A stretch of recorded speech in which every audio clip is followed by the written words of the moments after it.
Assalamualaikum warahmatullahi wabarakatuh. Terima kasih. Saya sebagai host di sini, teman saya Budi. Terima kasih buat rekan-rekan atau teman-teman yang ngopi di Kopi Daino. Dan terima kasih telah hadir di anniversary Kopi Daino yang 1 tahun, menginjak 1 tahun, masih balita ya kayaknya ya. Ya semoga Kopi Daino ini adalah tempat untuk ngopi santai, mengeluarkan ide-ide atau yang mau apapun itu. Di sini tempat anak muda mengekspresikan segala apapun yang ada untuk ke depannya. Ini kita mau podcast atau apa, tukar pikiran dengan rekan-rekan teman-teman ngopi di sini yang ngopi di Kopi Daino, untuk kaum milenial kritis atas yang ada di sekitar kita ini.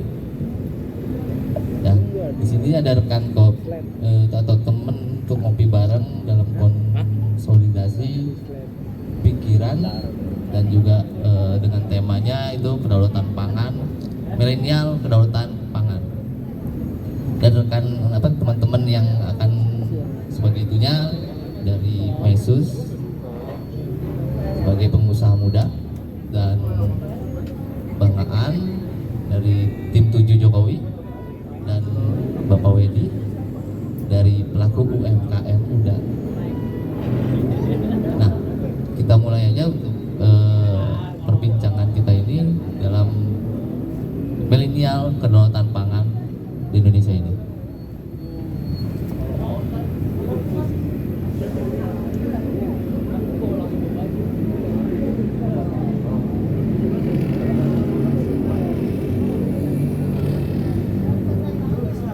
Agak grogi memang ya, agak grogi. Sambil ngopi, sambil ngobrol-ngobrol.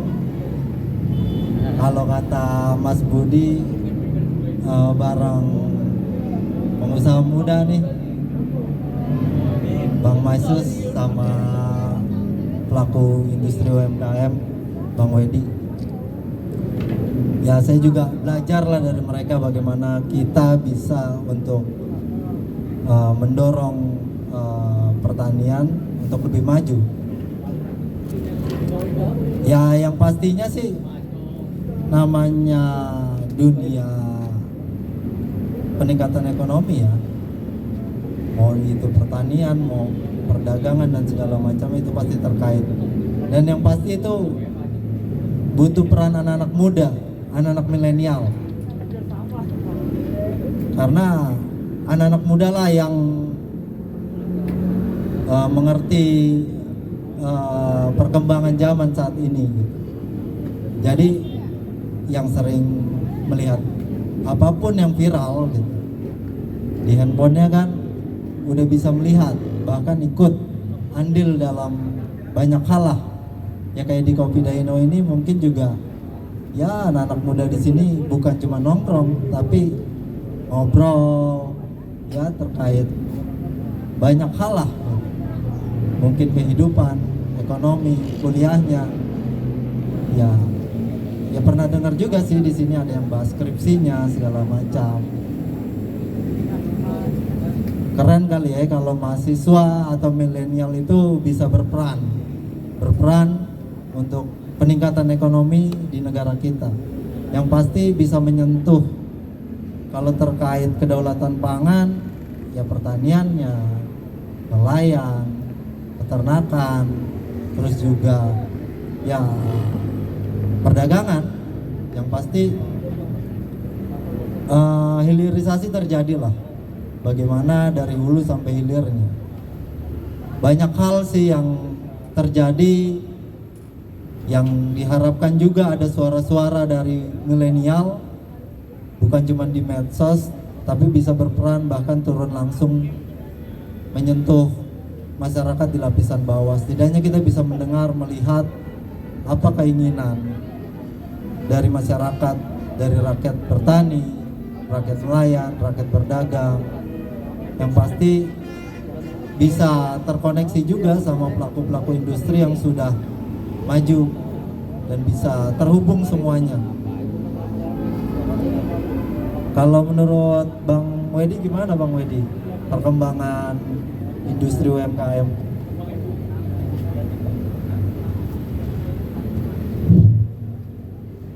Mungkin Bang Wedi bisa bercerita lah gitu, terkait pengalamannya Bang Wedi. Ya untuk sementara waktu ini kita memang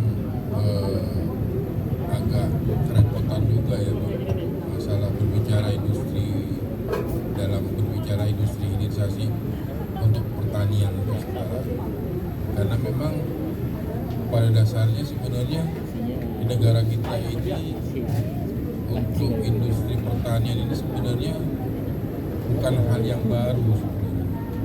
Cuman perlu sedikit pemaparan secara luas untuk kalangan regenerasi penerusnya gitu. Ya sebenarnya kita ini kan dalam dunia urusan pertanian ini kan sebenarnya lahan kita ini luas. Cuman perlu sentuhan sedikit era digitalisasi yang sekarang ini sudah menjadi kebutuhan. Nah, artinya antara pertanian dengan industri ini memang harus berintegrasi lah. Terhubung lah ya semuanya ya. Nah, di sini kita mengharapkan memang milenial masalah pertanian industri ini memang yang kita harapkan kan gitu. Di samping kita juga berharap kepada semua pihak yang berkaitan dengan punya mempunyai kepentingan lah di situ gitu. Kira-kira begitu. Asik. Kalau kata Mas Budi sih tadi dari pelaku industri UMKM muda ya, masih muda Bang? Muda juga belum, muda juga udah enggak, cuman ya dibilang muda ya muda, dibilang tua juga nggak tua juga gitu. Sebenarnya lebih pelopor sih ya, lebih pelopor untuk mengajak anak-anak muda. Ya, Ya di samping saya, kalau kata Mas Budi pengusaha muda, ya saya juga butuh belajar lah dari abang-abang yang ada di sini gitu. Ya mungkin kan sebelum kita juga mengajak para milenial, setidaknya ada hal apa sih yang bisa bangkitin mereka, apa sih yang bisa membawa mereka turun ke masyarakat. Setidaknya apa sih yang bisa menyentuh hati mereka. Ya, mungkin Bang Yesus ada hal lah yang bisa kita jadi bahan sharing malam ini. Assalamualaikum warahmatullahi wabarakatuh. Salam. Untuk mengenai peran milenial ke depan di zaman era digital sekarang ini memang apa ya, untuk pertanian kita memang krisis namanya petani muda. Lahan kita yang sangat luas ini banyak lahan tidur. Tinggal kembali peran pemerintah juga untuk turun ke lapangan, memberikan edukasi masalah pertanian di milenial tersebut. Karena untuk masalah pertanian ini sangat-sangat vital lah ya, untuk masalah beras yang selama ini masih jadi permasalahan di lapangan. Jadi ya untuk memulai saya rasa peran pemerintah sangat-sangat penting banget untuk masalah pertanian. Kita nggak bisa turun hanya sebelah lah. Semua harus berperan untuk masalah kedaulatan pangan kita ini. Saya rasa ya seperti itu. Ngeri ya. Sebenarnya ya sentuhan langsung lah itu ya, bahasanya sentuhan langsung ke hati para, ya bisa dibilang pelaku-pelaku yang harus terjun langsung lah dari pemerintah ya, Betul Bang. dari kementerian dan segala macamnya. Kalau tingkat daerah ya kepala daerah sampai dinas-dinas terkecilnya lah ya. Sangat betul. Karena yang saya tahu juga Presiden Jokowi pun sangat menginginkan ada satu bentuk konsep hilirisasi itu terjadi. Bagaimana petani itu bisa hidup makmur lah. Boleh lah ya petani itu kaya, boleh dong. Oh harus. Masa nggak boleh sih? Makanya kalau yang saya lihat kan saat ini nih harga gabah itu sudah lumayan tinggi, sudah di atas 7.000. Yang kalau saya dengar dari petani itu ya petani cukup senang dengan harga itu, yang akhirnya ya mereka bisa makmur lah. Mudah-mudahan harga itu tetap bertahan. Cuman kan yang harus ada solusi itu ke depannya bagaimana untuk ke konsumennya menjadi lebih murah. Di petaninya dibeli mahal, tapi untuk ke konsumennya murah. Ya, saya sih harap peran pemuda itu ada. Peran pemuda ada, terus juga ada kritis-kritis dari pemuda, mahasiswa, pelajar, ataupun aktivis penggerak lah istilahnya yang dalam tatanan kerakyatan, supaya bisa berperan supaya ya ekonomi kerakyatan ini terjadi gitu. Ekonomi terkait hilirisasi, karena yang saya tahu ya banyak hal lah terkait ya kejahatan ekonomi terkait pertanian yang akhirnya mempermainkan harga di tatanan. Ya mudah-mudahan semuanya lebih kuat, dari pemerintahnya, dari masyarakatnya, dari para aktivis pertanian dan segala macamnya, semua berperan. Terus juga anak-anak mudanya itu bisa hadir, menghadirkan kemampuannya lah, kemampuan terkait digitalisasinya, cara pemasarannya, cara menghubungkannya antara petani terus pelaku industri sampai ke konsumen itu seperti apa. Walaupun sih secara garis besarnya kemarin ketika turun ya ke Subang, Purwakarta, terus juga Kerawang, terus ke Wonogiri, terus juga ke Madura, itu kita lihat terkait di situ ada pertanian, peternakan, yang semuanya nyambung gitu, terhubung harusnya gitu. Dan peran-peran industri lokal, industri pangan dan segala macamnya, baik pangan baik pun pakan, itu kan terhubung antara hasil-hasil tani. Untuk pakan ternak aja itu bisa dari jagung ya Pak, jagung dan begatul ya dari penggilingan padi ya. Ya kalau itu terhubung saya rasa sih akan berjalan gitu. Dan para pelaku industri yang mapan lah bisa dibilang, saya harap sih juga bisa solid dan memiliki jiwa nasionalis yang besar lah, sehingga mendukung pertanian dan peternakan yang ada. Jadi semuanya terhubung dan akhirnya tidak terganggu dengan hal-hal yang merusak tatanan lah, karena banyak peran lah, apalagi mahasiswa yang punya kemampuan gitu dalam konsep-konsepnya. Ada yang di bangku kuliah dipelajari, tapi ada juga yang tidak dipelajari di bangku kuliah gitu. Itu yang kadang perlu hadirnya mahasiswa, pelajar, dan kelompok milenial untuk turun langsung melihat dan mendengar pertanian, peternakan, perdagangan. Ya walaupun becek-becekan ya nggak masalah harusnya, supaya tahu.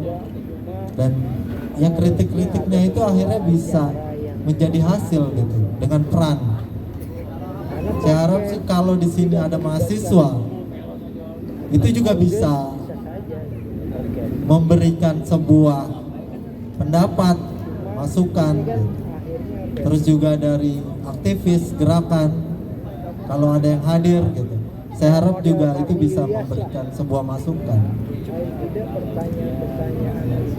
Dan saya juga butuh info terbaru nih Bang, terkait di bawah untuk industri pertanian. Kalau Abang di penggilingan beras ya? Penggilingan beras, proses dari gabah ke beras. Nah yang terbaru infonya seperti apa Bang? Untuk di bawah nih, kadang kan suka berbeda gitu. Info-info yang didapat oleh masyarakat yang di media sosial maupun di media yang tersebar. Untuk saat sekarang ini memang kita kendalanya itu di harga gabah tinggi. Tapi kita juga nggak bisa lari daripada harga gabah itu kan. Cuman yang jadi persoalan sekarang ini harga gabah dengan harga beras itu nggak seimbang. Lebih mahal harga gabah. Tapi sebenarnya sih nggak masalah. Cuman hanya perlu ada peran pemerintah yang seharusnya. Apa tuh Bang? Perannya yang harus dilakukan. Ya harusnya kayak pemerintah ini nggak perlu impor. Oh gitu. Nggak perlu. Karena lahan kita luas. Lahan kita justru kan diperlukan gitu. kalau malah ditambah kuota impor itu sendiri kan merusak harga gabah. Sebenarnya kita pelaku industri itu sebenarnya nggak masalah dengan harga gabah sekarang gitu. Cuman kan menjadi dilema, harga gabahnya tinggi tapi harga berasnya rendah karena adanya beras impor itu tadi. Gitu. Memang harusnya di sini semua harus duduk bareng dari pihak pertanian, industri dan pemerintah sendiri sebagai regulator lah paling nggak. Pada dasarnya kan memang di pemerintahan itu sendiri kan memang ada bagian gitu, untuk penanganan masalah harga pangan itu sendiri. Untuk pendanaan bagaimana di pertanian selama ini? Ya selama ini sih pendanaan kita itu memang apa ya masih kurang lah, karena kan perbankan ya khususnya dunia apa namanya industri keuangan itu sendiri kan kurang minat seperti itu. Kalau untuk pendanaan di dunia pertanian kurang minat, sebenarnya bukan nggak minat, kurang minat. Artinya apa ya? Mindsetnya apa sih di perbankan atau para investor untuk pertanian itu? Mindset yang mereka terima kalau yang Abang tahu gitu. Ya mindsetnya itu kalau pertanian itu untungnya kecil gitu. Untungnya kecil daripada mereka investasi di dunia pertanian, mereka tuh kayaknya lebih senang kepada investasi yang di luar pertanian. Kayaknya pertanian ini memang dipandang sebelah mata, Dianggap kurang menguntungkan mungkin ya bagi mereka ya. mereka gitu. Nah, di Padahal sinilah- kalau berjalan makanya di sini kan sangat yang bagus. perlukan adanya peran semua pihak lah. Bukan hanya pemerintah aja sih gitu. Bagi pengusaha-pengusaha yang pada dasarnya uangnya mereka dikaretin juga kan itu bahasa mereka sebenarnya. Kira-kira sih begitu.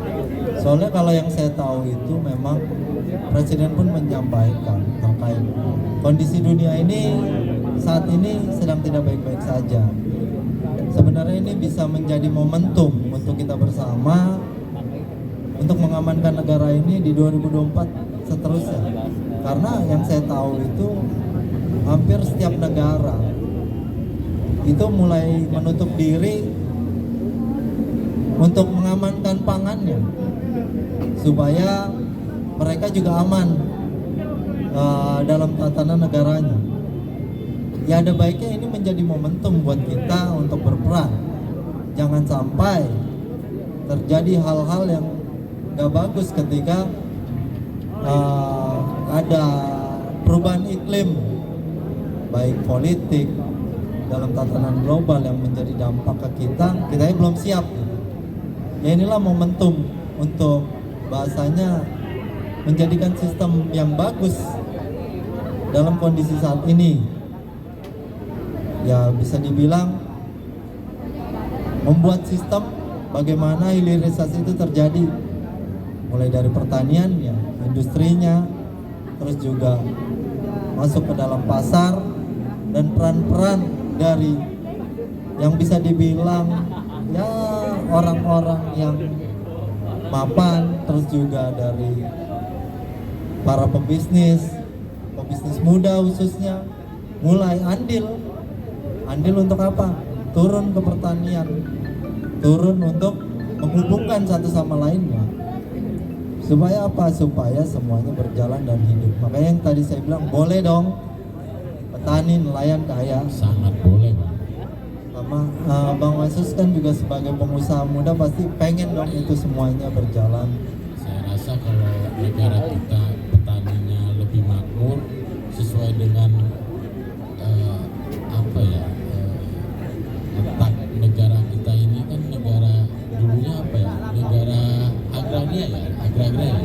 Sekarang ya brand itu hilang sebagai negara agraris tadi gitu ya, karena lahannya tidur semua.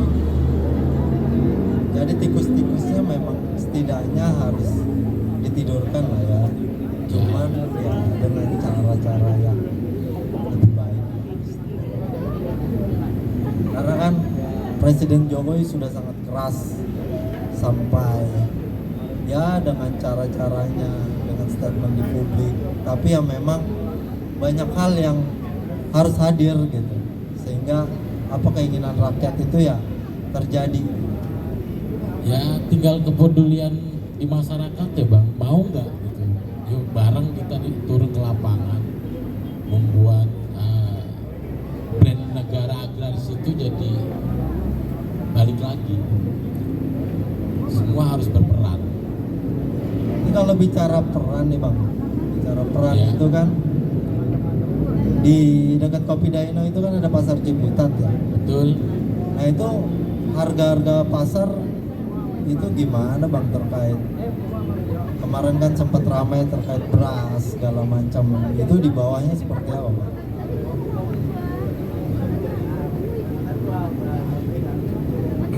Sebenarnya kalau harga beras ini kembali lagi ke harga acuan pemerintah sendiri, karena pemerintah itu membuat acuan harganya itu terlalu rendah. Berharap harga beras itu murah kan begitu, terjangkau. Makanya kan adanya beras impor. Kalau impor itu terus dikucurkan, nanti kan siapa yang mau jadi petaninya kan itu. Saya rasa sih di lapisan masyarakat juga untuk sementara ini belum merasa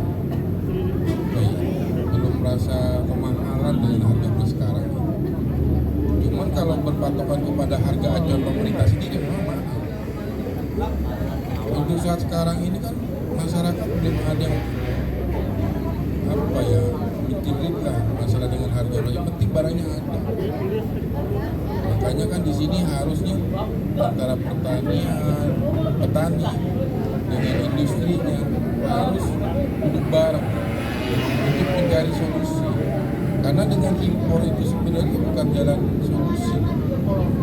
Kalau impor itu terus dijalankan, nanti industrinya juga akan tutup dan petaninya pun juga akan punah. Kira-kira gitu. Berarti memang banyak peran yang harus terlibat ya, termasuk pemerintah sendiri. Ya memang harus banyak orang-orang yang tulus di negeri ini ya, untuk membangun tatanan yang ada. Gimana Mas Budi? Dari rekan-rekan ada saran nggak mungkin dari mahasiswa atau dari gerakan yang hadir untuk memberikan hal-hal lah, pesan lah, cerita lah Baik,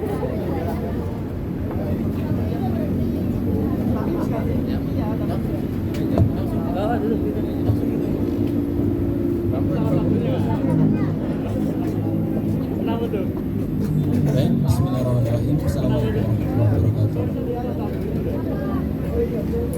Sebelumnya saya izin gabung ikut diskusi ya, Pak. Ya. Jadi saya atas nama Muhammad Rizky Alam, panggilannya Alam. Saya mahasiswa di Universitas PTIG Jakarta. Iya. Jadi sebenarnya kalau masalah pertanian dalam kita berbicara konteks pertanian dan kemudian lebih eksplisit lagi di ranah milenial. Ya seperti yang saya tahu di lingkungan saya sendiri itu untuk ketertarikan milenial terhadap pertanian kurang. Itu fakta di lapangan karena beberapa teman saya yang kuliah di pertanian bukan karena emang dia mau di kuliah pertanian, tapi itu adalah pilihan kedua di jurusan dia. Kalau untuk membangun pertanian itu sendiri, itu sebenarnya orang-orang yang bergerak, orang-orang yang kapasitasnya bisa berbicara di ranah pertanian harus bisa ikut tren yang ada. Seperti sekarang apa yang sedang viral, tapi disangkut pautkan tentang pertanian juga. Nah, dengan begitu ada ketertarikan milenial terhadap masalah pertanian itu sendiri. Karena saya pernah ada di suatu diskusi juga, dari narasumber itu memberikan redaksi yang sampai sekarang saya ingat, redaksi yang sangat menarik. Narasumbernya berkata bahwa di masa yang akan datang investasi yang paling berguna, yang paling menguntungkan adalah investasi di bidang pertanian. Iya, termasuk diantaranya beras dan lain sebagainya. Dan itu bisa mengalahkan investasi-investasi lain seperti gedung. Pertanian akan bangkit di masa depan, dan beliau menjelaskan secara ilmiah dan menjelaskan secara objektif juga, memberikan fakta-fakta yang ada, dan itu bisa membuat percaya penontonnya, pemirsa yang hadir. Jadi kalau ini banyak yang tahu bahwa pertanian itu sendiri bakal menjadi suatu yang wow di masa depan begitu, bakal banyak anak muda yang tertarik. Nah, sebenarnya PR-nya itu adalah bagaimana kita mencari cara agar anak muda ini ikut andil gitu. Karena anak muda sekarang kan bukan seperti anak muda di zaman dulu, di zamannya bapak-bapak sekalian. Sekarang sudah dikuasai dengan teknologi, internet apalagi ya. Itu sangat berpengaruh terhadap pola pikir. Nah, itu tadi yang saya maksudkan. Jadi ketika pertanian itu sendiri kuat di bidang teknologinya, bagaimana cara mereka menyebarkan, itu akan masuk ke otak-otak milenial yang menonton, akan tersugesti bahwa oh iya penting juga ya bagi yang memang ada niatnya untuk berinvestasi di masa depan gitu kan. Jadi sedikit itu aja mungkin Pak yang dapat saya sampaikan.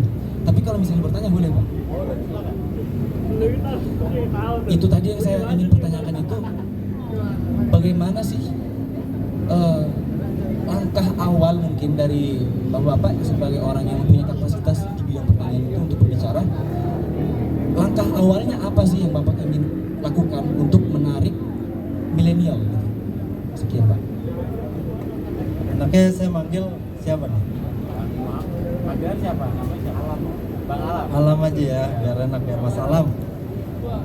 Kalau saya manggil Mas Aan aja, biar lebih akrab.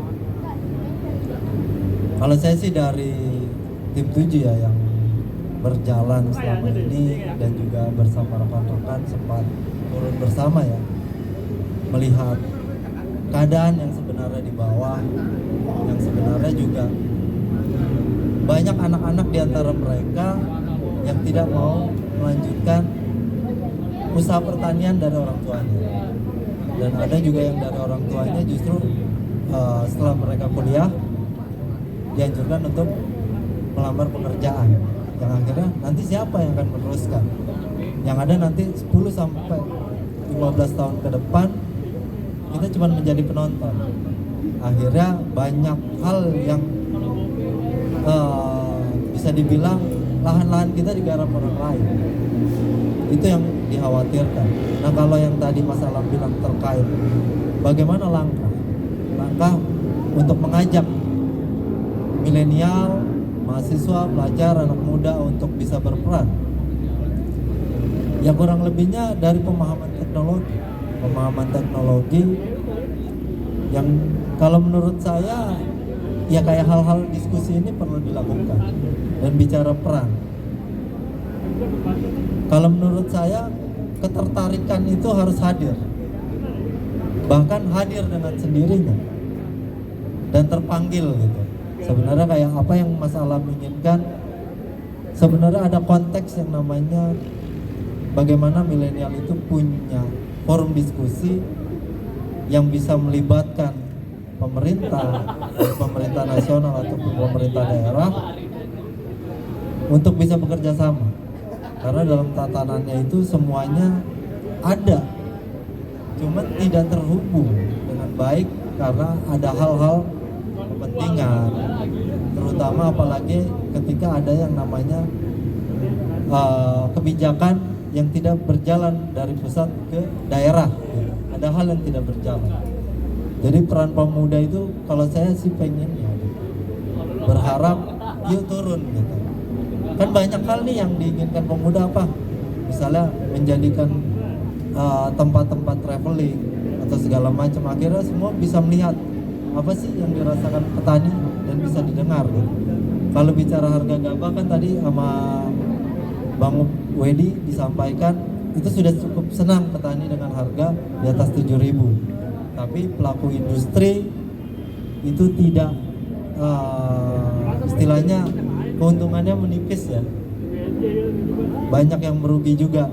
Jadi untuk turun ke bawahnya, untuk ke konsumen mungkin akhirnya banyak industri yang mati dari UMKM ya. Dan itu sangat terputus jadinya untuk hilirisasinya. Saya harap sih peran pemuda itu lebih greget lah. Nah kalau yang saya harap sih, kalau yang tadi Mas Alam bilang bicara langkah, ini adalah langkah yang akan kita buat. Saya harap dari pertemuan ini gitu, Mas Alam pun juga mau mengajak teman-temannya untuk membuat forum bersama di sini untuk mengajak para pelaku industri, terus pemerintah. Saya rasa itu yang paling hebat. Karena yang saya lihat gini loh Mas, banyak mata kuliah di setiap perguruan tinggi, tapi mereka itu idealis dengan jurusannya masing-masing. Nah kalau dalam konteks sebenarnya, ketika saya turun ke lapangan, ke masyarakat, ternyata ketika semua jurusan itu dihubungkan, itu lebih menarik gitu. Lebih menarik yang akhirnya, oh ini loh yang tidak diajarkan di bangku kuliah, ternyata dari jurusan teknik itu bisa berperan. Terus dari komunikasinya yang bisa menyampaikan ke publik gitu kan.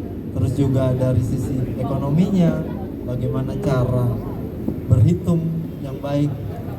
Terus juga dari politik juga itu punya peran penting sebenarnya gitu. Jadi butuh kekuatan politis dari mahasiswa untuk apa? Menguatkan. Oh di sini loh. Makanya yang saya tahu kan kalau di mahasiswa itu ada pengabdian masyarakat ya. Nah itu salah satu tridharma yang memang harus dilakukan gitu kan, setelah mendapatkan ilmu di dunia kuliahnya, terus juga turun ke masyarakat, akhirnya dikaji dan turun kembali gitu. Jadi tidak serta-merta hanya untuk kelengkapan sampai lulus ya. Jadi memang langkahnya sih kita akan melakukan ini terus-menerus gitu. Dan kita akan membuat fokus forum diskusi lah. Seminggu 2 minggu ke depan saya harap sih Alam bisa juga mengajak kawan-kawan yang peduli, ayo kita bahas bareng, nanti kita turun bareng untuk melihat. Dan setiap milenial itu bisa juga mempromosikan daerah-daerah yang dihadirkan, karena pasti di setiap daerah itu masalahnya berbeda dan kompleks. tapi kurang lebihnya sama gitu. Ada bahasa petani ketika awalnya bicara subsidi, yang akhirnya kita sebenarnya nggak butuh subsidi asal hilirisasinya berjalan. Akhirnya ternyata ini butuh kekuatan dari pemuda untuk juga berperan. Nah itulah nanti yang perlu kita buat gitu, buat bersama. Langkah-langkahnya justru kita buat bareng gitu. Karena apa, konteksnya itu kalau cara-cara di era kita ataupun di atas kita mungkin cara lama kan kayak gitu. Ya sekarang kita ngopi aja bisa viral kan kayak gitu, bener nggak Mas? Terus kita ngobrol dikit aja bisa viral gitu. Bahkan obrolan yang sepele bisa viral. Nah itulah peran-perannya gitu. Nah cuman fokus diskusinya harus kita buat. Makanya saya berharap juga ada dorongan dari milenial, mahasiswa, pelajar dan segala macamnya untuk ayo, bahkan kalau perlu ayolah gerak bareng gitu. Ayolah kapan gitu. Minta gitu. Ayo gitu. Kalau perlu kita datangi gitu. Demonstrasi itu pun hal yang sah gitu. Tapi lebih keren ketika datang langsung ke dalam tatanan, duduk bareng gitu. Apa sih sebenarnya? Dan ide-ide kreatif kalian dituangkan yang bisa dibutuhkan. Saya sih pengen Mas Alam juga nggak langsung duduk ke sana, pengennya sih ada namanya diskusi ya, tanggapan lah gitu. Jadi supaya pelaku industri UMKM juga ini loh ternyata dari masukan dari mahasiswa seperti apa, terus dari pengusaha mudanya langkah-langkah untuk melibatkan para investor muda seperti apa. Ya saya sih berharap mungkin ini ada masukan baru nih kan kayak gitu. Karena kan banyak konsep teknologi juga yang bisa sebenarnya menyuntik anggaran untuk para pelaku usaha. Pertanian kan juga UMKM kan. Nah mungkin apa sih? Mungkin ada saran lain gitu. Tapi sih kalau saya bicara langkah, nanti ayo kita duduk bareng, kita buat agenda besar untuk melibatkan segala pihak, segala elemen, termasuk mahasiswa untuk melakukan langkah bersama. Udah sifatnya eksekusi aja. Kalau perlu kita ajak presiden untuk hadir dalam agenda besar kita. Karena kedaulatan pangan ini bukan cuma keinginan presiden, tapi keinginan rakyat sebenarnya kan kayak gitu. Karena apa ya, di situ sumber kehidupan. Makanya kita buat agenda besar. Saya sih minta masukan. Poin yang saya ambil tadi ketika Bapak berbicara tentang kekuatan gitu kan. Tentunya milenial diperlukan kekuatannya. Tapi bagaimana kekuatan itu bisa besar, tentunya kita harus mempunyai koloni gitu kan. Kita harus mempunyai tim untuk bekerja sama. Nah, sedikit tanggapan dari saya itu ini, kita diajarkan kepada milenial bagaimana cara mereka membangun personal branding mereka, karena sangat penting gitu. Dengan membangun personal branding maka terjadilah eskalasi relasi gitu. Ketika relasi sudah mulai meluas, itu dengan sangat mudah kita mengajak yang lain, ayo kita berdiskusi tentang ini adalah forum yang penting juga dan masalah umat, dan ini bukan cuma untuk kita. Jadi banyak jadi ya itu maksudnya dari saya. Jadi bagaimana kita mengembangkan personal branding kita, terus memperluas atau mengeskalasi relasi kita. Keren. Gini loh, saya senang ketika ada hal keinginan gitu. Makanya saya pengen mengajak langsung. Kan salah satu yang saya sudah hadir ke sana juga itu daerah Karawang. Dan bukan kebetulan sih, beberapa tahun ini Mas Wedi juga ada industri ya di sana ya. Ada industri yang katanya tidak berjalan maksimal gitu. Dan di dunia pertanian sendiri di sana katanya juga sudah oke lah bicara harga, tapi banyak hal lah. Nah bicara branding, saya sih berharap Mas Alam juga bisa mengajak kawan-kawannya, ayo kita tentukan waktu ini. nggak usah lama-lama dalam waktu dekat gitu. Kalau emang harus minggu depan, ayo. Berapa orang mahasiswa yang akan terlibat? Kalau bisa ajak semua fakultas, ajak semua fakultas. Kita dengerin apa keinginan rakyat di bawah, petani di bawah, terus kita membuat sistem yang bisa menghubungkan.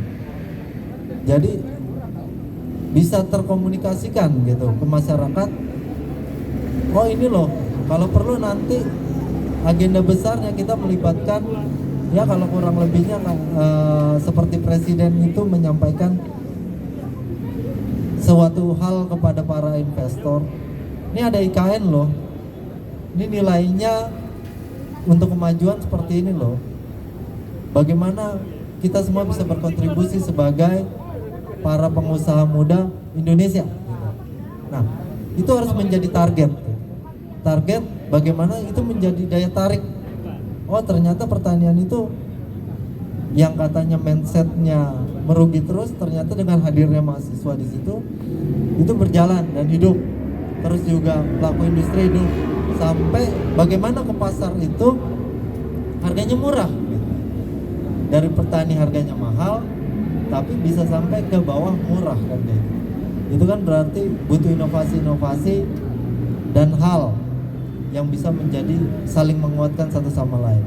Makanya saya sih mengajak, ini bahasanya langsung mengajak, waktunya dalam minggu ini juga nggak masalah, kita turun ke masyarakat, kita siapkan agenda besarnya untuk apa?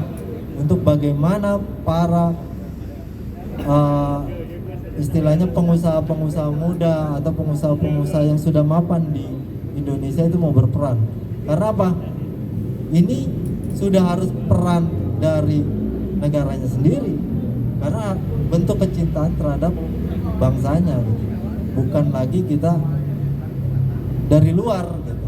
Kalau bisa dari bangsa sendiri kenapa enggak kan kayak gitu. Akhirnya apa terjadi suatu sistem yang saling terhubung antara pengusaha mudanya yang di Indonesia, antara pemerintah daerahnya, antara mahasiswanya, antara pelaku industrinya, dan banyak hal lah.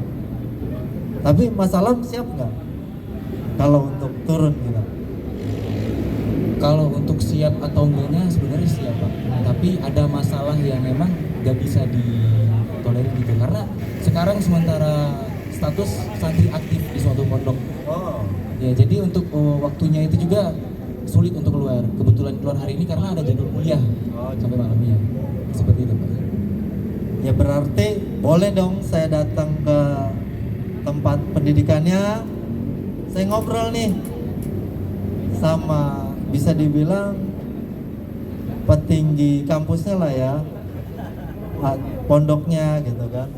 Yuk saya mau ngajak nih untuk turun langsung, jadi atas nama pondok misalnya kan kayak gitu.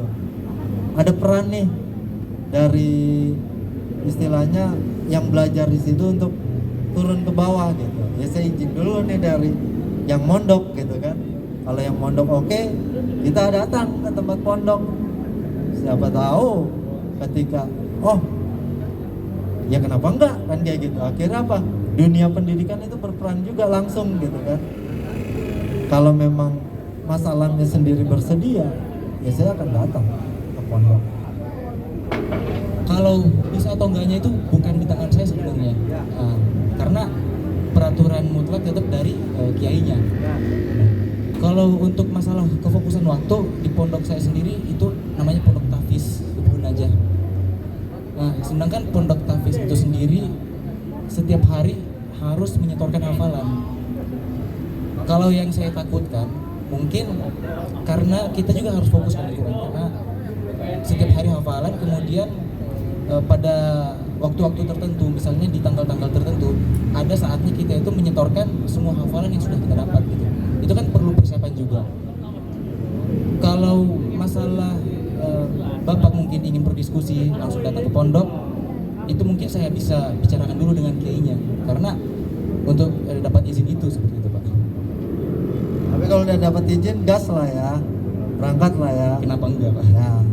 Ya kenapa enggak juga kita ngapalin di sawah kan gitu, di gubuk-gubuk mereka, di rumah-rumah mereka kan gitu. Siapa tahu bisa ngajak ngaji bareng kan kayak gitu.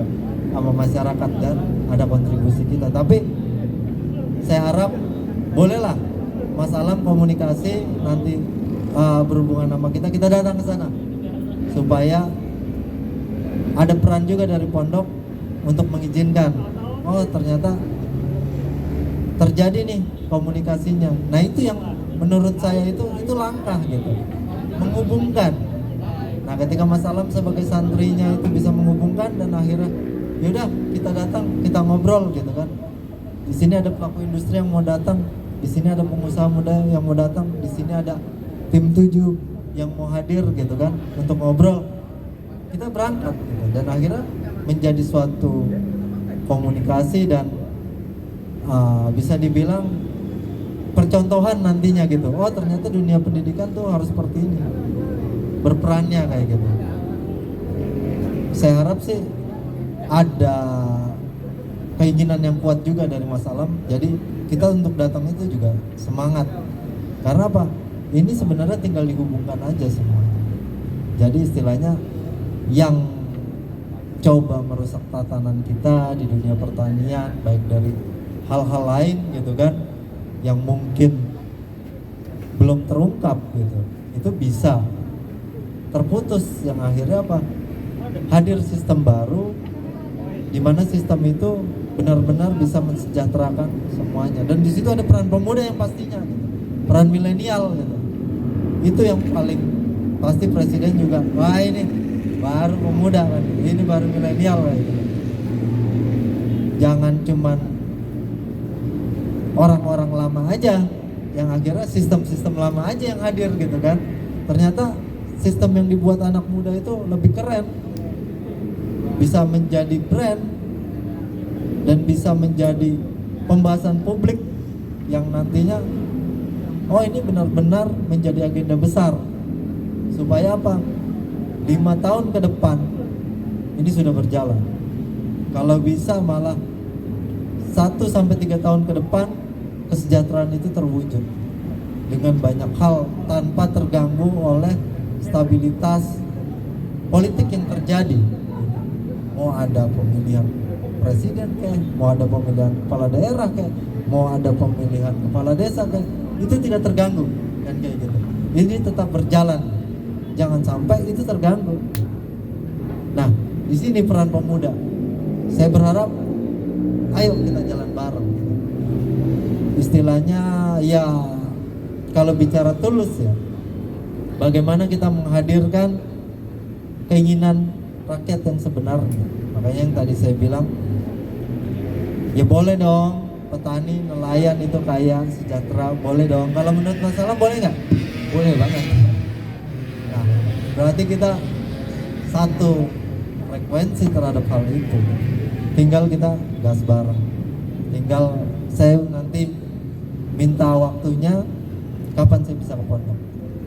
Kalau untuk penguatan izin ke ustadznya, saya kenal sekali ustadz saya. Jadi sebenarnya pertanyaan dari beliau seperti ini.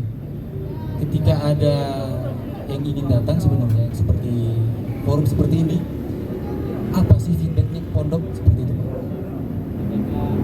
Kalau bicara feedback itu sangat ada. Pertama gini, ada hal yang nggak perlu tabu. Kadang orang ada yang bilang jangan pernah berbisnis dengan rakyat. Tapi sebenarnya kalau menurut saya bukan itu. Tapi ajarilah rakyat berbisnis. Jadi semuanya itu terhubung satu sama lainnya. Misalnya pondok, bagaimana pondok berperan, dan di situ juga ada income untuk pondok itu ketika pondok itu terlibat terkait pengembangannya dan segala macamnya, ataupun nantinya pondok itu akhirnya punya industri pertanian, kenapa enggak? Yang kayak yang dilakukan Mas Wedi, membuat penggilingan-penggilingan, itu kan ada hasil dari penjualan berasnya.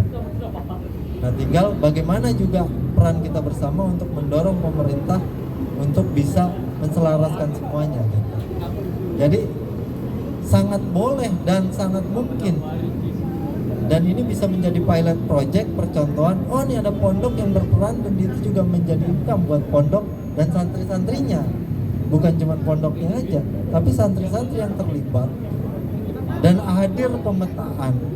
Oh, si santri ini 5 orang ini masuk wilayah sini, misalnya masuk wilayah Purwakarta atau wilayah dalam lingkungannya, tinggal dibagi dalam pemetaan desanya.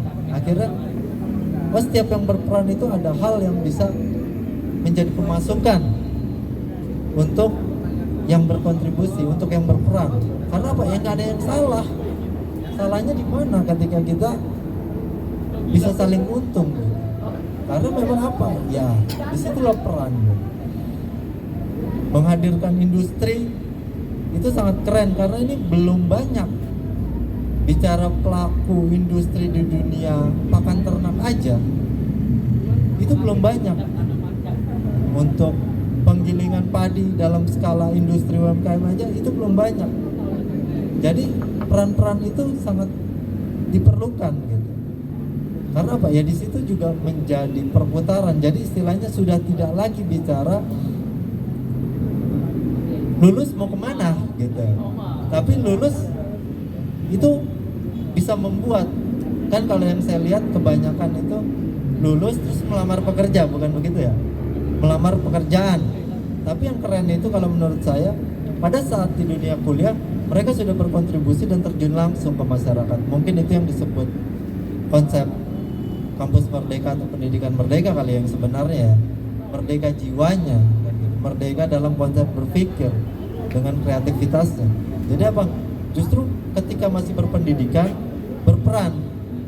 Jadi lulus pun udah langsung terjun, sudah bisa menghasilkan gitu. Itu saya rasa cukup keren ketika itu terjadi dan kita mulai detik ini. Ketika kita ngobrol saat ini, inilah waktunya. Inilah momentumnya. Jadi bukannya besok atau lusa atau tahun depan momentumnya, tapi hari ini, detik ini ketika kita berdiskusi.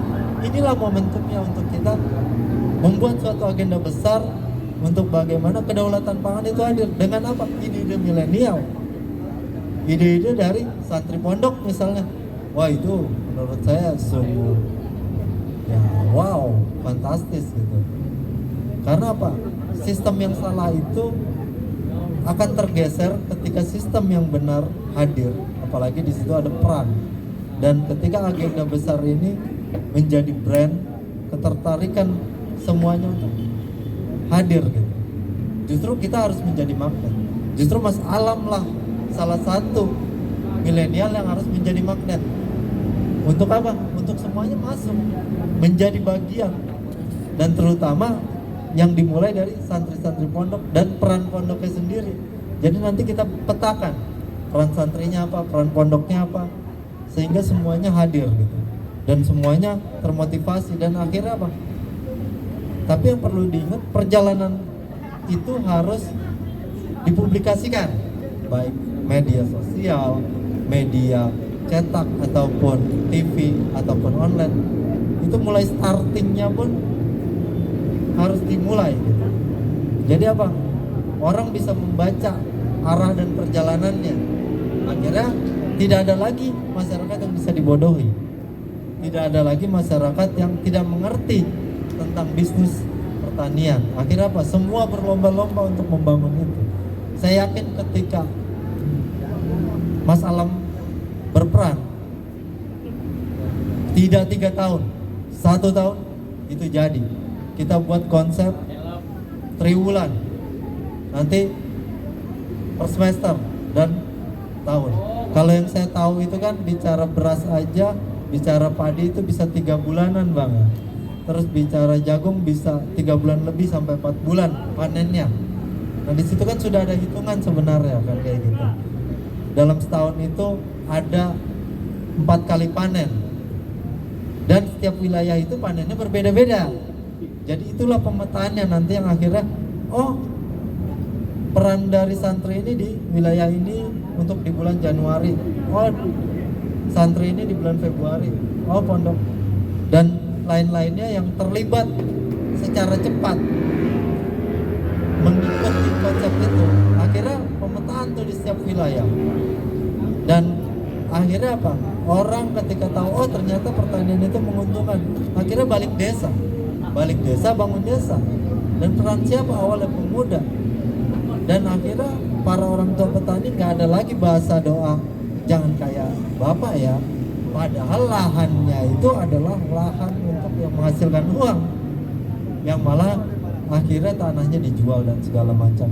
Saya sering bicara dengan para petani, kalau begini 10 sampai 15 tahun ke depan kita cuma jadi penonton, dan akhirnya nggak ada lahan-lahan garapan kita, dan ya kita nggak bisa ngapa-ngapain lagi ketika lahan itu sudah direbut.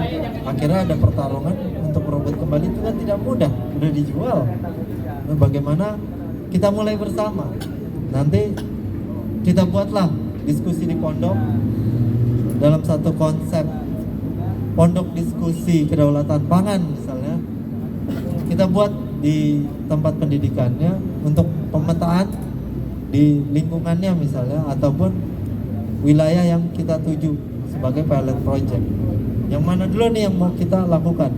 Karena ada yang namanya konsep hutan sosial dari Kementerian Lingkungan Hidup dan Kehutanan. Sebenarnya lahan-lahan yang diberikan ke masyarakat untuk bertani, untuk melakukan usaha. Dan juga ada yang saya tahu ada BUMN yang memiliki lahan-lahan yang masih tidur, dan itu kan bisa dipergunakan gitu. Nah itulah peran ketika ada para yang masyarakat di lingkungan pertanian yang dia tidak punya lahan kan kayak gitu, tapi bisa kita perjuangkan di tatanan itu. Nah wawasan mereka itulah yang belum ada gitu. Bukannya mereka yang nggak mau, belum mampu gitu. Nah ketika hadirnya pemuda akhirnya kan konsep perbankan mereka tahu, bagaimana permodalan mereka tahu. Terus juga kita butuh banyak orang peduli untuk saat ini, tidak hanya pemerintah. Pemerintah mungkin ada dan banyak orang baik, tapi itu secara birokrasi paling hanya tatanan perorangan yang akhirnya menjadi program yang akhirnya banyak langkah dan menaun gitu, yang akhirnya terbentur oleh konsentrasi politik yang ada pergantian kepala desa, kepala daerah, presiden sekalipun, yang akhirnya apa? Terputus gitu. Apalagi ketika terganti kepemimpinan dalam kepala daerahnya ataupun kepala negaranya gitu kan. Makanya butuh kekuatan yang sifatnya ini tidak terganggu oleh kontestasi politik itu. Ya kita mulai dari detik ini, kita mulai juga dari peran Mas Alam dan kawan-kawan. Gimana tanggapannya dari pelaku industri? Ya sebenarnya kalau berbicara langkah itu ya nggak ada ceritanya harus ditunda. Hari ini per hari ini pun harus bergerak. Gitu. Kalau berbicara industri pendidikan sebenarnya kan gini. Industri pertanian itu begini,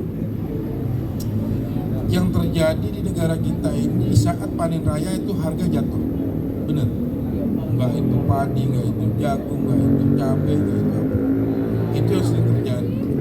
Nah sekarang harga gabah tinggi, gitu kan, tapi semua lembaga malah rebutan impor kan begitu kan. Nah ini kan kayak kebalik gitu kan.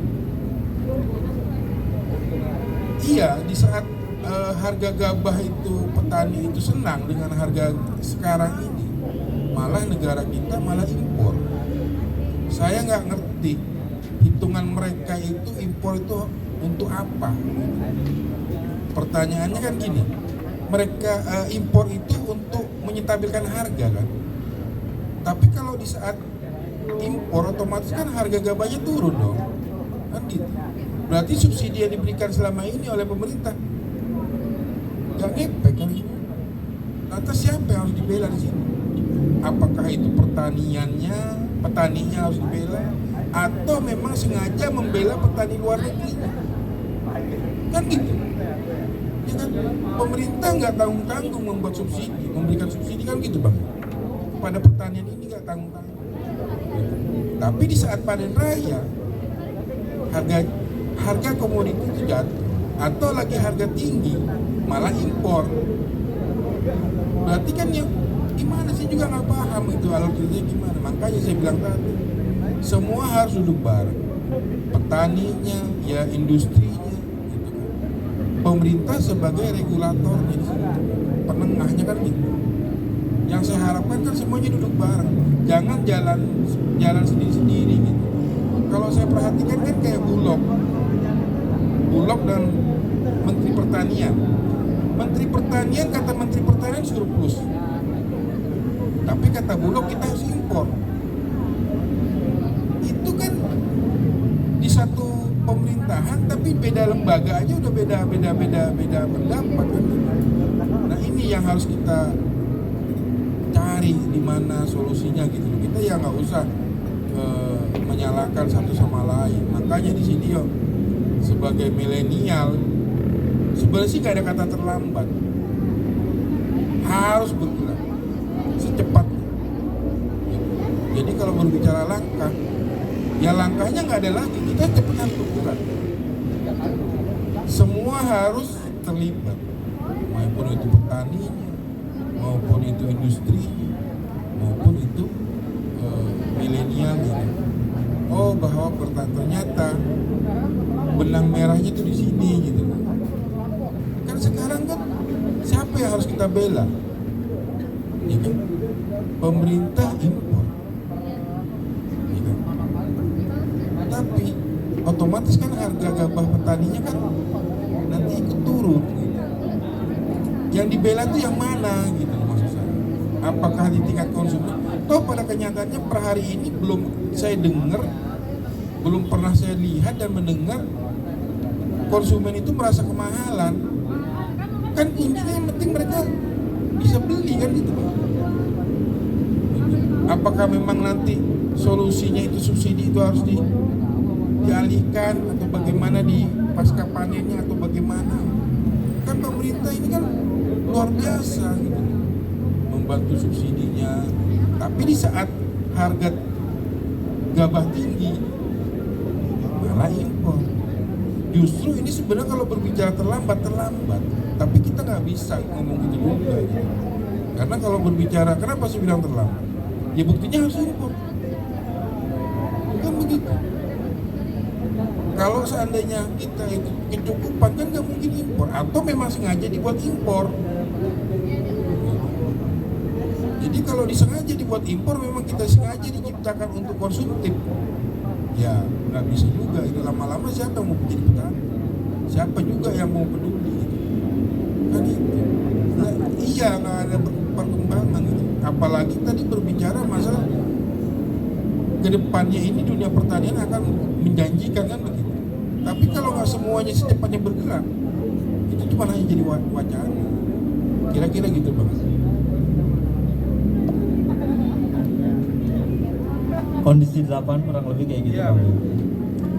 Makanya kalau saya melihat, mendengar, mau dari atas sampai dari bawah yang saya lihat ya, dan saya dengar, dan saya simpulkan itu memang kekuatan itu harus dihadirkan di bawah. Semuanya berperan, semuanya berbuat. Makanya saya mau turun langsung untuk apa? Membentuk kekuatan kedaulatan pangan untuk negara kita menjadi aman di dunia pangan. Karena semuanya peternakan itu juga terkait gitu kan. Dan itu pun juga dalam satu lembaga pertanian, Kementerian Pertanian kan, itu ada di peternakan, ada di sana juga kan. Dan pakan-pakannya itu bisa dihasilkan juga dari hasil tani kan kayak gitu. Mungkin kalau laut itu kan cukup dijaga lingkungannya, terumbu karangnya dan segala macamnya dengan konsep yang mungkin sudah ada. Tapi pertanian itu juga butuh sentuhan. Makanya kita buat konsep bagaimana kekuatan rakyat itu hadir dalam hal kemandirian tapi dengan kemampuan. Dan itu ada peran milenial, itu yang sangat penting gitu. Karena apa? Perubahan itu bisa terjadi ketika hadirnya peran milenial. Jadi bahasanya udah bukan Gen Z ke A lagi juga nggak apa-apa gitu istilahnya. Jadi A-nya itu A-nya A sejahtera gitu. Kalau Z selesai dong, kan gitu. Z-nya kembali ke A, tapi A-nya itu A kesejahteraan untuk rakyat Indonesia kan kayak gitu. Tapi apa? Itu adalah ada kekuatan milenial di sana. Makanya ketika Mas Alam mau menghubungkan, wah oke banget. Terus juga Bang Wendy tadi bilang, apa perlu ada pengalihan subsidi? Mungkin ya itu juga salah satu mungkin ya, salah satu yang menjadi akhirnya, oh ternyata ada subsidi yang harus dialihkan gitu, yang tadinya di setiap daerah itu banyak terjadi mungkin monopoli yang saya dengar gitu, di bawah di setiap daerah ada monopoli sehingga masyarakat itu susah mendapatkan pupuk walaupun itu sudah disubsidi gitu kan. Akhirnya petani pun juga bicara, kita sebenarnya tidak ada subsidi pun mampu asal semuanya berjalan, tidak ada yang mengganggu dan harganya cukup baik dan tidak ada yang memainkan harga dalam tatanan kayak gitu. Ya mungkin disitulah peran-peran yang harus hadir, mungkin dari pemerintah, dari segala macam. Akhirnya apa? Ya itu perang kita gitu. Bukan peran aja tapi perang kita terhadap hal yang salah gitu. Makanya saya turun mau hadir juga dalam perjalanan saya keliling ke petani. Oh ternyata banyak hal yang sama, yang oh masalahnya di sini. Oh ternyata butuh kekuatan besar selain milenial, kepercayaan publik terhadap bisnis di dunia pertanian gitu kan. Nah itulah kita buat agenda besarnya gitu. Kalau perlu 1 tahun itu sudah berjalan, 1 tahun itu di 2024 itu sudah, oh ternyata pertanian itu dimulai dari milenial itu sangat menguntungkan ketika banyak yang mau bekerja sama dengan pertanian, tapi ya itu bekerja sama dengan baik. Makanya para advokat muda juga perannya penting untuk mengawal itu supaya apa? Kerjasama yang terjadi antara pemerintah dengan pertanian, antara pengusaha dengan pertanian tidak merugikan si petaninya. Kadang kan mereka nggak tahu, banyak nggak tahu tentang aturan. Jangan sampai pertanian mereka diakuisisi gitu kan dengan konsep yang nakal gitu. Tapi ketika dikawal oleh milenial, perjanjiannya pun dikawal gitu kan, kerjasamanya dikawal. Oh ini nggak bisa gitu kan. Justru perjanjian ini harus seperti ini supaya tidak ada yang namanya oh nanti lahan pertaniannya itu diakuisisi. Gitu kan. Ya, ketidaktahuan para petani itu perlu dikawal gitu. Jangan sampai orang-orang nakal itu melakukan, akhirnya apa? Lahan mereka diambil. Nah itu yang pengawalan itu sangat penting. Makanya yang saya bilang peran dari milenial yang ngerti hukum, milenial yang ngerti ekonomi, milenial yang ngerti teknik, milenial yang berpolitik, dan milenial yang punya konsep-konsep PR, komunikasi dan segala macamnya. Apalagi yang memang konsen di pertanian. Jadi semuanya terhubung. Akhirnya apa? Aman mereka dan tidak takut. Dan para pelaku usaha yang ingin bekerja sama pun berani bekerja sama dengan petani. Tapi diawasi. Akhirnya apa? Tidak nakal juga mereka. Dan kita juga bisa mengingatkan jangan jahat juga lah sama petani kan kayak gitu. Gimana nih tanggapan dari pengusaha muda? Apa keren nih? Untuk saya sendiri sebagai pelaku UMKM juga di bidang usaha seperti kopi, saya rasa memang kita harus turun bersama lah ya, turun bersama untuk menciptakan kedaulatan pangan itu. Ya saya rasa pemerintah pun sudah menggaungkan bicara kedaulatan pangan beberapa tahun sebelumnya kan gitu. Tapi tapi peran untuk milenial tadi tidak terjadi gitu. Entah kenapa, apa karena memang tidak minat, karena sudah ada mindset yang namanya petani itu ya merugi gitu kan gitu. Saya rasa yuk bareng lah kita turun ke lapangan menciptakan kembali brand agraris tadi gitu.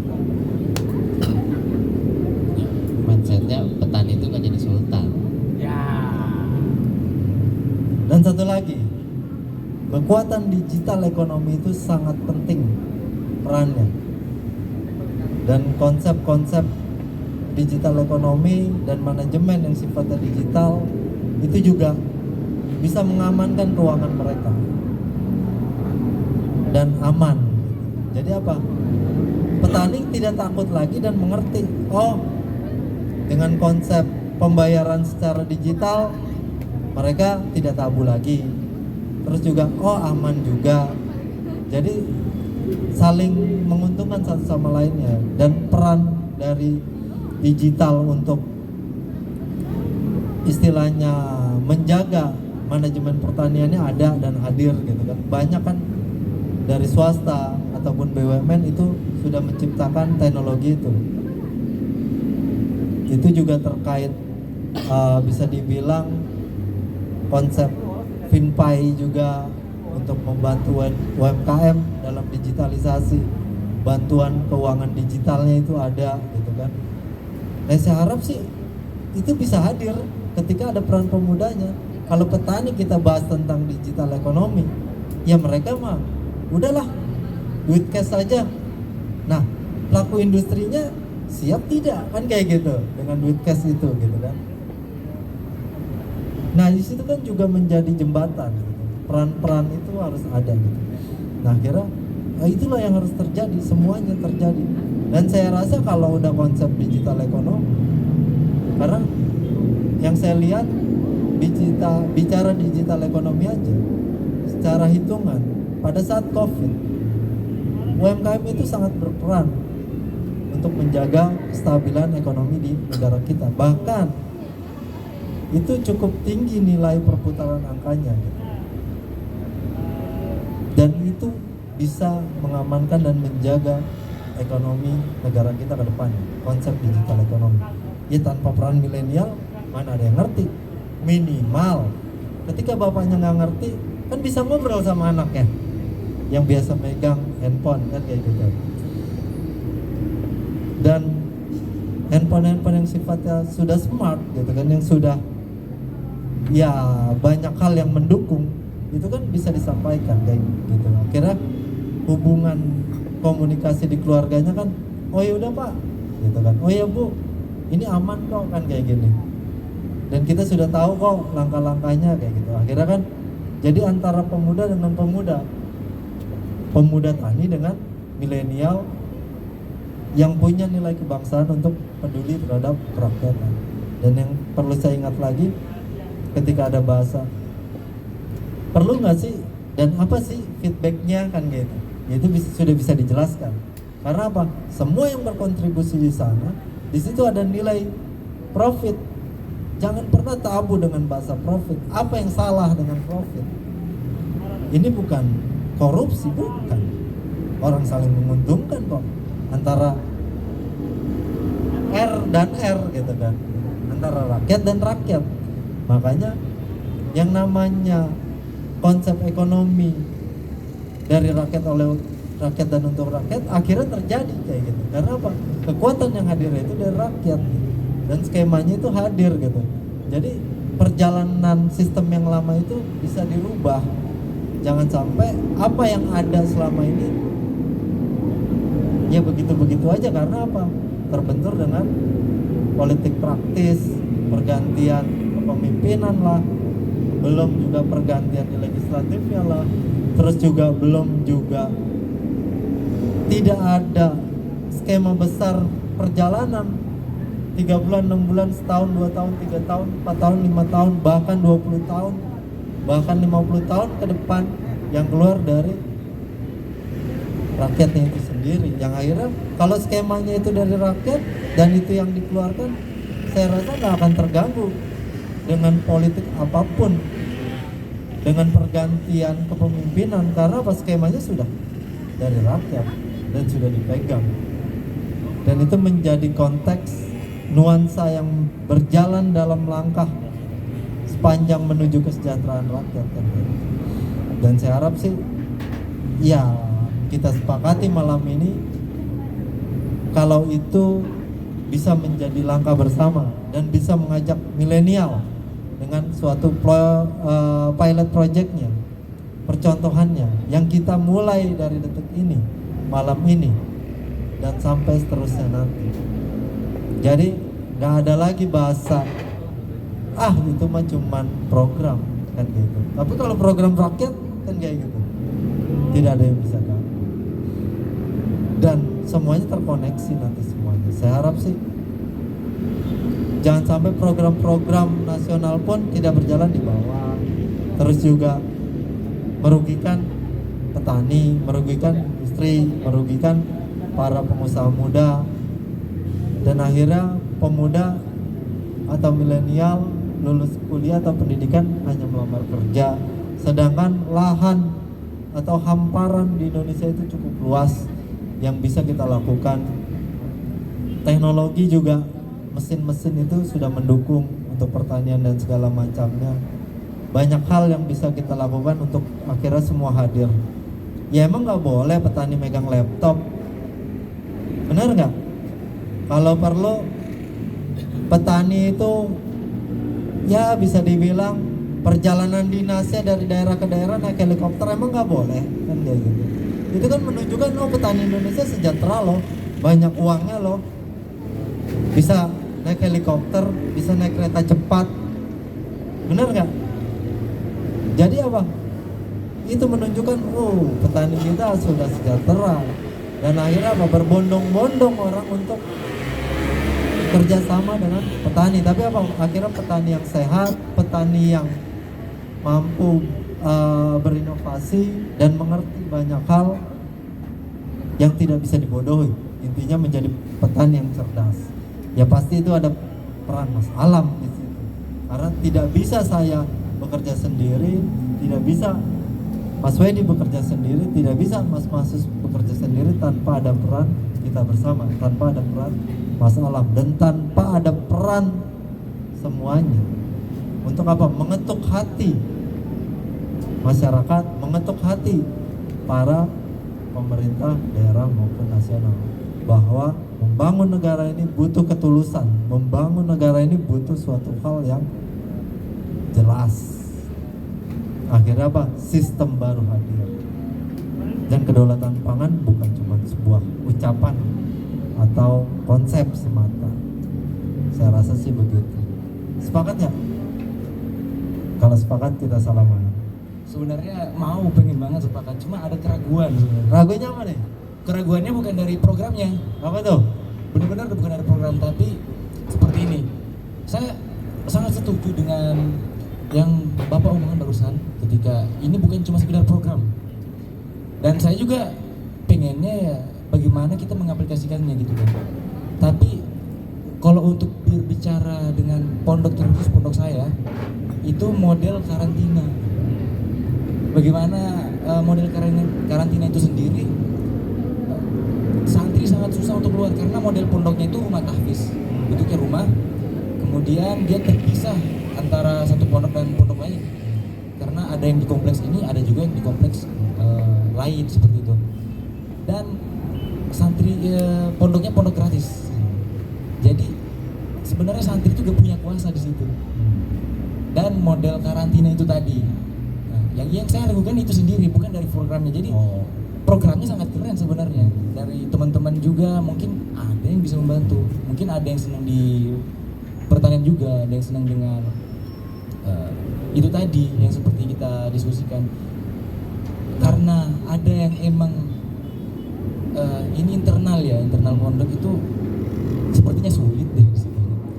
Nah, kalau saya boleh jawab, bicara kesepakatannya itu bicara kemauannya dulu, bukan bicara program. Ketika sudah mau kita sepakat, kekuatan tertinggi itu ada di tangan rakyat. Dan di atas rakyat itu ada Tuhan yang maha berkehendak, yang maha bisa menggerakkan segalanya. Masa kita ragu terhadap Tuhan? Kan kayak gitu. Setidaknya ada peran atau ada lakon ketika apa? Ya, saya datang ke sana, suwon, assalamualaikum Pak Ustadz, boleh nggak kita ngobrol? Saya sudah ngobrol sama Mas Alam, mudah-mudahan ada yang bisa dilakukan bersama-sama. Kan kurang lebih begitu. Jadi bicara kesepakatannya itu, bicara kesepakatan kita mau melakukan. Karena kalau belum ada kesepakatan kan Mas Alam mungkin tidak akan berbicara, kan setidaknya begitu. Nah, kesepakatannya itu bicara tantangan dan rintangan dan kemungkinan-kemungkinan yang menjadi keraguan. Anggap saja itulah sebuah perjalanan. Tapi akan ada jawaban yang indah ketika apa? Kita mau melakukan bersama-sama. Oke? Iya. Sepakat nggak? Insya Allah sepakat. Amin. Kun fayakun semuanya terjadi. Sepakat ya, Mak? Sangat sepakat. Sepakat ya? Makasih banyak loh idenya, gagasannya, kemauannya. Mudah-mudahan kita jalan bareng. Dan yang pasti bukan cuma jalan bareng, yang kesejahteraan rakyat itu terjadi. Bismillah. Makasih Pak. Jadi petani itu boleh kaya ya? Ya boleh dong. Boleh dong, masa petani nggak boleh kaya? Naik helikopter kalau perlu petani itu. Channel YouTube. Karena mindset orang dulu nyarinya simpel-simpel aja sih. WA-nya aja Ya pas kuliah nyari kerjaan, bukan kita membangun paling simpel-simpel aja sih sebenarnya. Kerja dapat duit udah selesai gitu, nggak begitu sulit gitu kan, nggak mau cari tantangan yang baru ataupun yang masih zona aman gitu kan. Justru kalau nggak dimulai dari sekarang detik ini ya kehilangan generasi petani mudanya, kehilangan. Kita ini sudah ya dibilang terlambat ya terlambat, tapi ya harus mulai gitu untuk membina generasi petani muda baru gitu. PT IKI Jakarta. Doa orang tua juga kali ya, Ya mungkin begitu. jangan seperti saya. Yang pasti nggak ada yang salah di negeri ini. Yang salah itu diri kita sendiri ketika kita tidak mau berperang. Nggak ada yang salah di negeri ini. Dan yang pasti apa? Ini kita lagi ngopi di Kopi Dain. Yang pasti ada kopi. Kopi itu hasil dari pertanian. Ada gula juga hasil pertanian tebu. Merokok itu juga hasil pertanian tembakau. Dan itu menjadi income besar untuk negara ini. Apa yang kita hadapkan, kita makan nasi, makan lauk pauknya, itu hasil pertanian dan peternakan dan hasil laut. Nah kalau tidak diamankan, tidak berjalan. Yang akhirnya apa? Ya akhirnya yang menang ya yang tidak ingin rakyat sejahtera, kan kayak gitu. Nah saya rasa sih apa yang kita bicarakan ini tinggal langkah kerja. Ya. Dalam tahun 2023 ini apa yang bisa kita ciptakan ketika ini kita sudah keliling nih gitu kan. Kerawang, Purwakarta, Subang, Wonogiri, Madura dan segala macamnya. Dan kita membaca, melihat siapa saja sih pelaku industri di dunia peternakan, di dunia pemotongan, di dunia penggilingan, terus juga banyak hal terkait yang disajikan di masyarakat gitu, supaya negara kita tidak menjadi negara konsumtif. Jadi tidak ada tangan-tangan nakal lagi yang sudah nantinya bisa mengganggu stabilitas harga gitu. Saya rasa sih dengan langkah besar yang akan terjadi, Presiden sangat setuju karena itu keinginannya.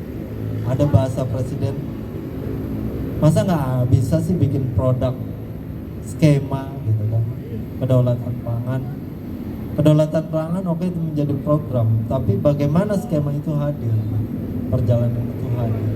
Makanya masukan dan info dari bawah yang dari pelaku industri langsung di pertanian dan pengusaha muda yang mungkin juga berperan, terus juga tadi dari konteks pemikiran mahasiswa atau di dunia pendidikan santri, itu bisa menjadi langkah bersama. Ya itu saya rasa bisa menjadi start langkah. Start awal ya. Ya mudah-mudahan lah. Nggak ada yang nggak mungkin Intinya, selama peran itu hadir. Kan begitu Bang? intinya terjun langsung dan mendengar ke bawah ya, istilahnya dengan pelaku petani langsung, dengar mereka keluhan atau apapun yang diinginkan, karena kan yang tadi bilang juga terkadang program itu tidak sampai ke bawah atau ada yang putus, kita nggak tahu di mana gitu kan dihambatnya. Makanya agar bisa menjadi tatanan atau program atau yang produk baru yang akan mensejahterakan petani maupun peternak gitu kan, karena dilihat juga di luar bukan di Indonesia yang kaya banyak juga petani gitu, maupun peternak, bukannya yang punya perusahaan ataupun orang kaya kan gitu, seperti itu. Karena kan di Indonesia ngeliat kaya itu lihat dari materi kan, lu punya mobil berapa sih kan gitu loh, tapi kan tidak pikir bahwa dia butuh makan juga, makan dari mana sih kan gitu loh, kan seperti itu. Nah, saya bilang kalau dari hal yang itu kan hanya yang simple aja, bukan yang mau ribet gitu kan. Tapi boleh juga dong petani punya mobil mewah. Ya boleh, nggak ada Masa nggak masalahnya. boleh? Kan tadi saya bilang juga. Boleh dong. Pedagang ayam punya mobil mewah. Boleh, nggak ada yang Boleh dong. Pedagang beras gitu kan. Boleh dong. Tukang ikan. Boleh dong. Nelayan. Boleh dong. Yang terkait di dunia pertanian dan peternakan itu sejahtera kan kayak gitu. Masa nggak boleh kan kayak gitu. Hamparan kita cukup luas. Dan bukan cuman kebutuhan mereka makan sehari-hari, bukan. Ya boleh juga mereka sejahtera. Kenapa nggak boleh? Justru yang membuat itu menjadi tabu, kita bikin itu menjadi nyata. Karena petani itu kan yang saya tahu itu penyangga tatanan negara Indonesia kan, sebenarnya itu yang sudah digaungkan dari era Bung Karno, terus di era seterusnya itu berjalan terus, cuman ada sistem yang menggerogoti gitu kan. Bagaimana penggerogot itu bisa tergeser juga oleh sistem yang lebih baik, dan petani itu bisa sejahtera dan kaya pasti. Masa nggak boleh sih petani punya mobil mewah? Boleh-boleh aja lah kalau menurut saya. boleh aja. Gimana dong? Boleh nggak dong? Boleh dong nggak? Boleh nggak nih? Jadi gini, hilirisasinya itu harus dibentuk, dan pertanian ini harus dibuat menjadi skala industri pertanian, industri peternakan, dan itu harus menjadi hilirisasi. Selama pertanian ini masih dipandang sebelah mata, itu kedaulatan pangan tidak akan tercipta. Makanya harapannya dunia pertanian dan dunia peternakan ini dibuat menjadi industri yang menjadi hadirnya kedaulatan pangan itu sendiri. Makanya semua pihak harus bergerak. Jadi jangan bergerak sendiri-sendiri. Saya kira itu sih. Bareng-bareng gitu ya. Berarti yang berdaulat itu bukan cuma pangannya, tapi rakyatnya berdaulat untuk menghadirkan kedaulatan pangan. Dan semua elemen bersatu menjadi satu bagian dan mengambil peran penting.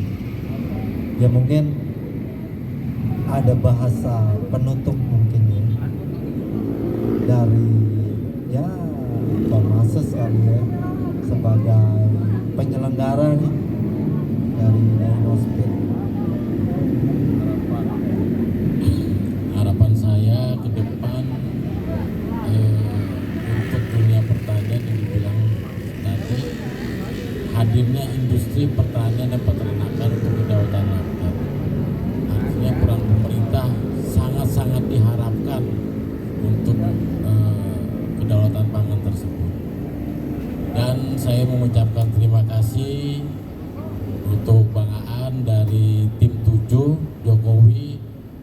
hadir ke acara 1 tahun Kopi Daino, dan Bang Wedi dari pelaku industri UMKM, dan Bang Budi dari tim Pos Raya Indonesia. Saya rasa cukup sekian dari saya. Terima kasih atas kehadirannya malam ini. Semoga harapan kita semua bisa terwujud ke depannya. Amin. Gimana, Mas Budi? Ya, kalau dari saya, kita awal duduk di sini diskusi itu sebagai awal dan sebagai langkah banyak pihak yang akan nantinya tertarik dalam dunia peternakan maupun pertanian ke depannya. Karena awal itu sangat bagi saya sangat sulit ya untuk merubah awal itu. Kadang orang mindset kan hitung-hitungan panjang banget itu, untung dan rugi gitu. Cuman ya mudah-mudahan dari awal ini tantangan pasti ada, tapi kita tetap harus ada mencoba, karena nggak ada kata terlambat ya. Sebenarnya nggak ada salahnya kita mencoba untuk menggaungkan kedaulatan rakyat ini, bukan hanya wacana ataupun program-program yang selalu didengungkan yang dari dulu gitu kan.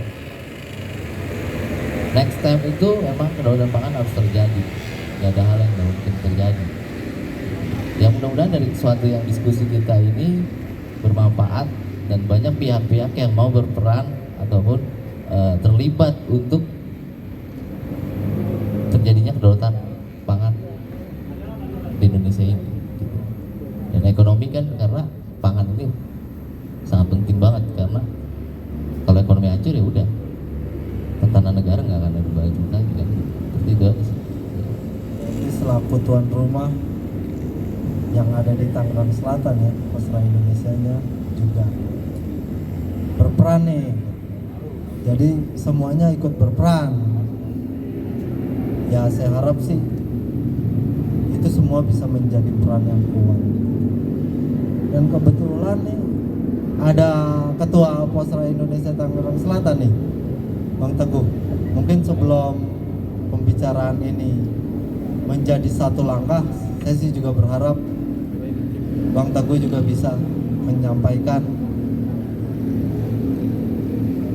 menjadi kesepakatan bersama untuk kita mengambil bagian dalam kedaulatan pangan ini.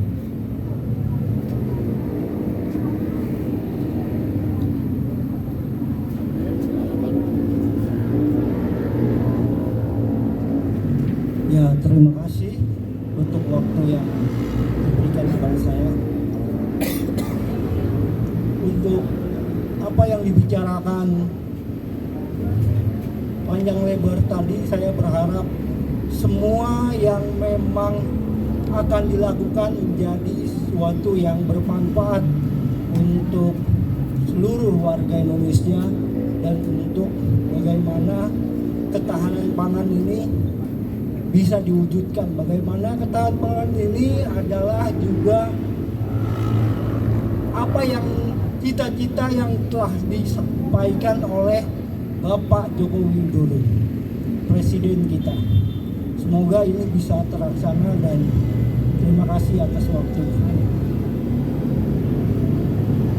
Setidaknya konsep ketahanan pangan ini menjadi sebuah konsep yang aman bagi negara kita, dan akhirnya menjadi sebuah kedaulatan pangan yang benar-benar kita inginkan bersama.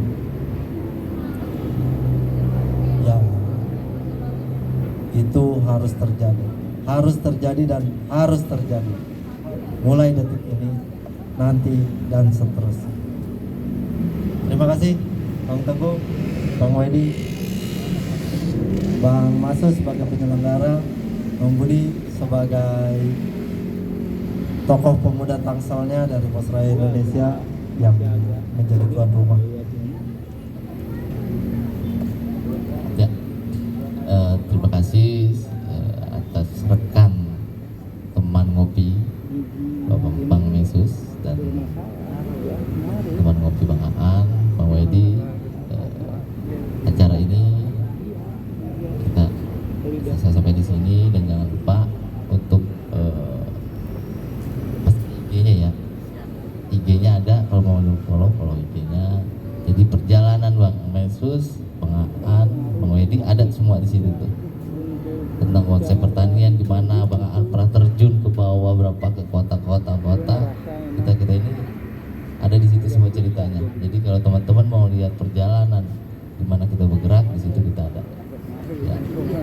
Sekian dan terima kasih. Nama akunnya, Yesus Guyup Rakyat ya satu. Kita ada akun Guyup Rakyat di YouTube maupun di IG ya, di IG untuk melihat detailnya perjalanan tentang pertanian maupun peternakan. Sekian dulu dari kita. Semoga next time ada lagi diskusi tentang ini nih, agar ada pencerahan nantinya ke depannya dan terus banyak pihak yang akan terlibat nantinya ya. Dan ngopinya ya banyak juga di sini nantinya, maupun dari pemerintah maupun apa itu akan ada juga. Ya. Terima kasih. Wassalamualaikum warahmatullahi wabarakatuh.